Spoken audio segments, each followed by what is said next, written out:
سرپرست اعلیٰ حضرت علامہ غلام عباس فیضی صاحب اظہار پیار فرمانے کے لیے یا رسول اللہ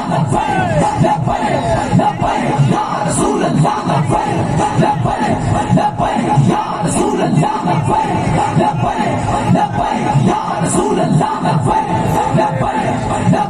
یا رسول اللہ یا رسول اللہ الصلاة والسلام عليك يا رسول الله وعلى آلك وأصحابك يا حبيب الله. الصلاة والسلام عليك يا رحمة للعالمين وعلى آلك وأصحابك يا خاتم النبيين. جاگ اٹھے ہیں اہل سنت، گونج اٹھا یہ نعرہ ہے، دور ہٹو اے دشمن ملت، پاکستان ہمارا ہے. ابھی اتنی کثیر تعداد میں ہمارے کارکنان ہیں کہ کثرت کی وجہ سے بیچارے بے ہوش ہو گئے، بہت زیادہ جڑ کے بیٹھے ہوئے ہیں، جگہ کم پڑ گئی ہے. میں دو باتیں کروں گا، میں زیادہ ٹائم نہیں لیتا، میں دیکھ رہا ہوں زیادہ تقریر کرنا آپ کے لیے دشمنی ہے. سب سے پہلے آل اسلام کو میں مبارک پیش کرنا چاہتا ہوں ملعون رشدی پر جو حملہ ہوا ہے.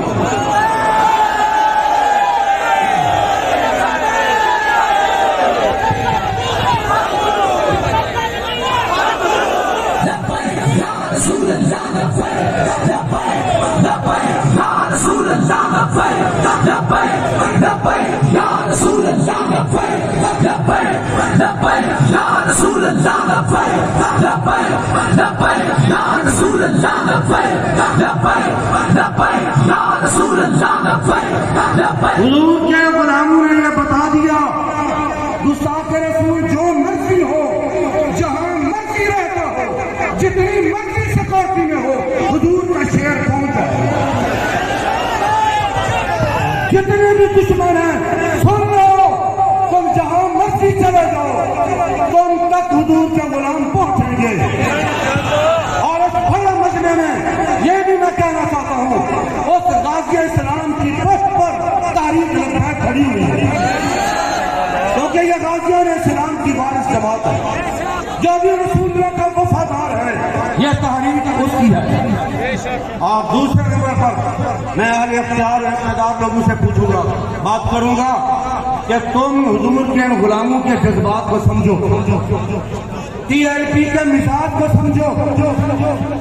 تم بے وقوف کن لوگوں کو بٹھایا ہوا ہے کرسیوں پر جن کو کوئی عقل ہی نہیں ہے.